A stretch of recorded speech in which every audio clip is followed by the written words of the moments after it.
Just started doing nightmare dungeons and you're hearing a lot of talk about nightmare sigils, what they are, where to get them, how to use them. Let's talk about it.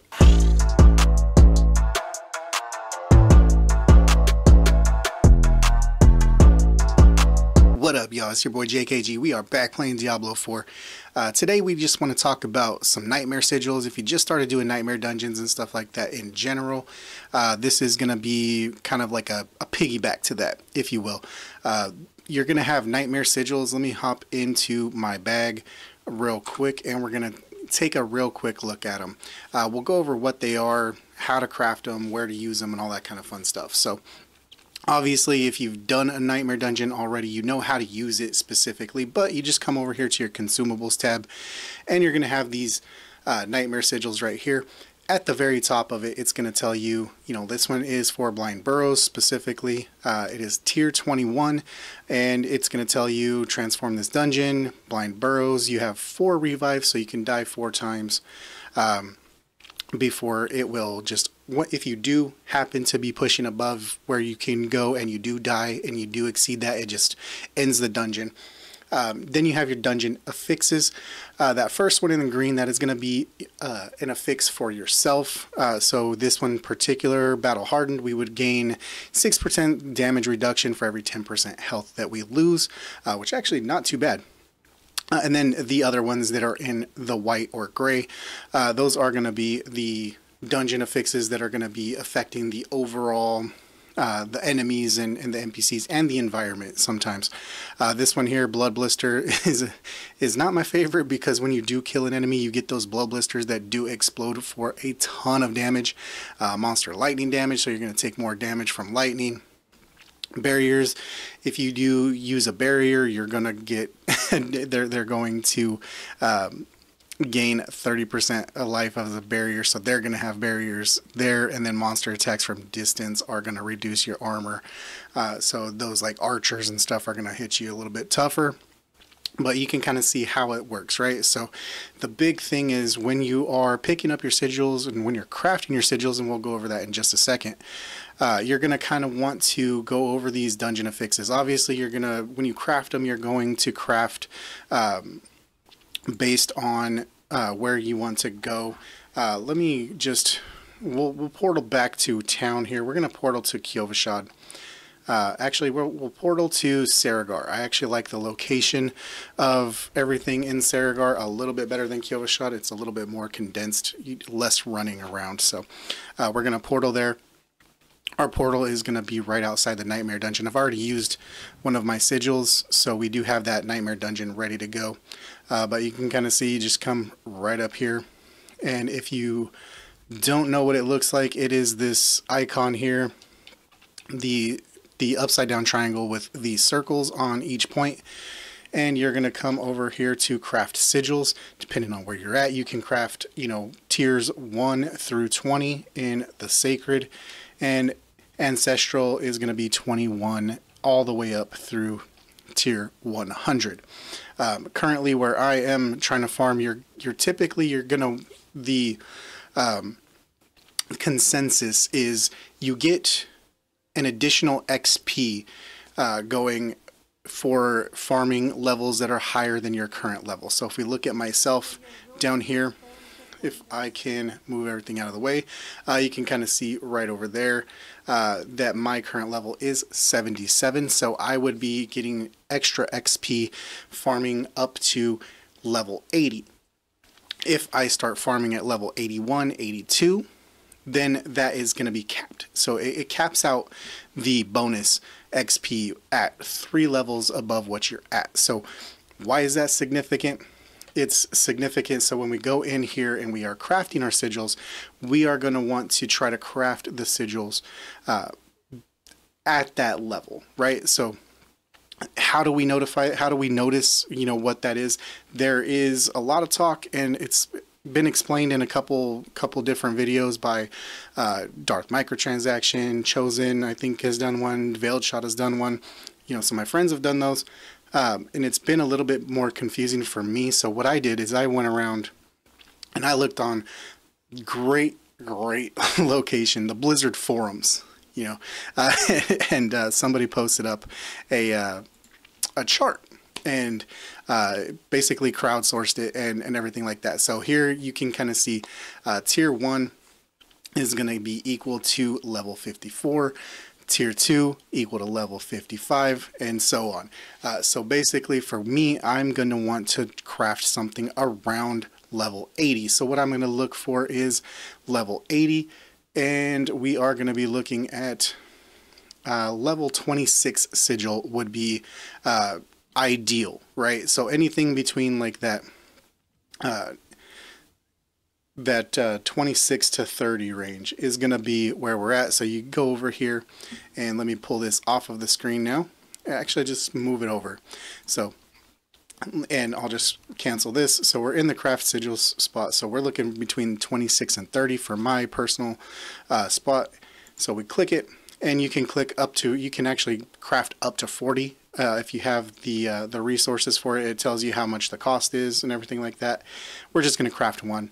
We're going to craft it. You can see we got our Nightmare Sigil. We come into our consumables, and we had the open spot right here. We got a 29, level 29 Onyx Hold Nightmare Sigil. Physical damage, we're going to do additional physical damage. We are going to see empowered elites with the cold affixed to them. They're going to do additional cold damage. They're going to have lifesteal, and they're going to do more damage when they are behind us. Actually, not the worst for myself. The cold damage does suck. It is paired with CC, you get slowed a lot of times, so I may not actually use that. It's not the worst, but I may not actually use that. But that's kind of how to craft them, and kind of where we're at as far as why we craft them at the certain levels and stuff like that. I know a lot of people have been, you know, just putting it out there. Oh, you craft, you know, this one to this one and stuff like that, and you know, there's like the quick math you do in your head and all that kind of stuff, and it's just sometimes you just don't want to do the math and you want to have a chart. so I was able to find that chart. Maybe I'll put it into like a little infographic that I can post up. But then from there, what we do is we travel to once we use that Nightmare Sigil, we travel to our Nightmare Dungeon, and we go ahead and go through it. Once you're in, you're going to see this one here has Free the Prisoners, and we have 4 revives remaining right there under our mini map. And if you hit your map button, you're going to see your dungeon affixes and stuff like that.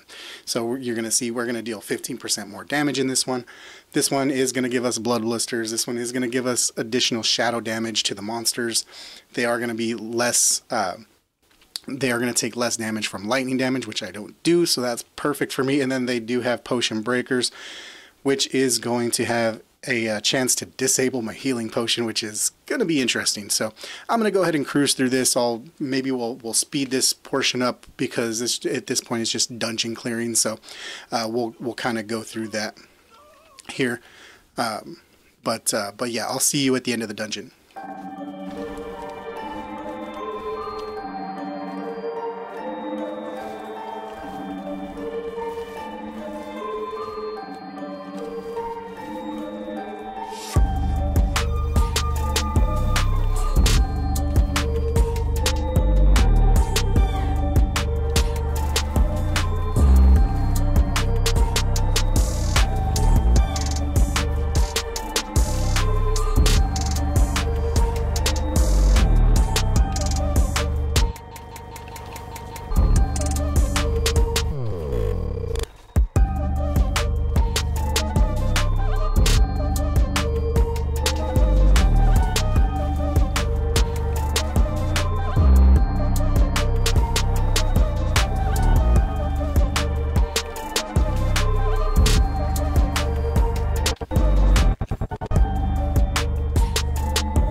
Alright, so we're going to meet it back up here with the dungeon boss, which is, in this particular case, Slither at level 81. So you can see we are a little bit, above what I should be as far as just the XP itself. Doesn't necessarily mean that I can't push this dungeon.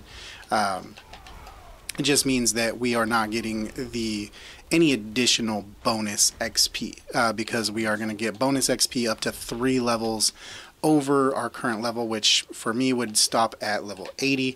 Not a big deal though, because you just really, if you're at a point where that 3 levels is, still too hard for you to complete or something like that, or your build just isn't good enough to complete it, by all means just do the highest level nightmare dungeon that you can, that you're going to be able to complete. Because you're going to want to complete these for your Paragon boards, because you're going to get these glyphs. You can kind of see right here we are getting a nice chest plate and another chest plate from this rare and a legendary. We are going to get an additional Abandoned Mineworks sigil as well. So if we come in here and we take a look, we have Abandoned Mineworks, which is going to be this one here, a level 27. So you can see as you go through, you're going to pick up some sigils because they do drop. You can always, if it drops too low a level than what you want, or just bad affixes, you can actually salvage them as well. But this is the big thing that we're looking for right here, the Awakened Glyph Stone. We come in here, and this is how you upgrade your glyphs for your Paragon board. So those rare glyphs that you're putting in when you get the glyph slot and you insert your own glyph, this is how you get those up to like level 15 and stuff like that. So I'm actually working on doing this one here for exploit for additional damage to vulnerable. So we're going to go ahead and upgrade that. I'm going to just allocate all of my XP to this one, and we're going to go there. You can see we're only able to get it up to level 8, but hey, that's where we're at. So that is kind of the end of the dungeon. You leave the dungeon and then you rinse and repeat. Now there is a tactic currently in the game, and it may or may not get patched out at some point by Blizzard and the developers, but there is a strategy where you find you craft the perfect sigil for your character, and whichever dungeon that you want to farm the most, right? I'm going to portal back to town while I explain this. Basically, I don't know all the details. I don't do it myself yet. I haven't tried it myself, but basically, instead of finishing the dungeon, you farm up to the point like where you're going to go in and fight the boss, and then you leave the dungeon and reset the nightmare dungeon. You come back in, it doesn't use your sigil, you go right back in, it resets all of the mobs, it resets all of the progress that you made, and you go in. My good friend Chosen has a video to that. I'm going to link that in the description below, or actually in the pinned comment. I'm going to put that in the pinned comment for you guys, so if you want to use that tactic until it does get patched out, or if it doesn't get patched out, go ahead and use it indefinitely.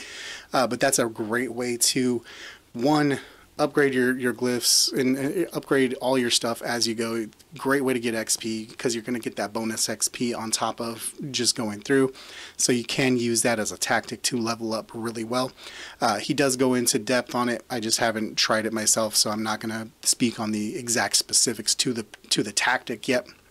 But by all means, use that tactic if you want. And let's see here, which town are we in? Let's come down here to the occultist, so I can just show you, in case you do want to come in here and you want to see the process before you do it or something like that. If you do get some sigils that you're not really happy with, let's just say you don't like the let's just say you don't like the affixes and stuff like that from a sigil that you got. So let's just say this one here, lightning damage. We don't do lightning damage. And armor breakers. Let's just say I don't like this one at all.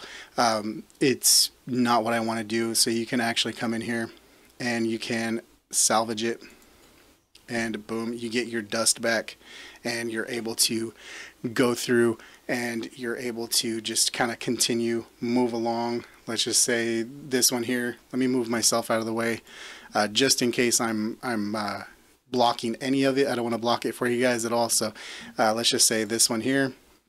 This one, armor breakers. Oh no, I don't like that. Monster regen. Oh no, I don't like that as well. Thorns. Oh, my thorns are increased. Blah blah blah. Actually, I'm gonna keep that one. I want to test that one out. Let's just see. Increased healing. Quick killer. Physical damage.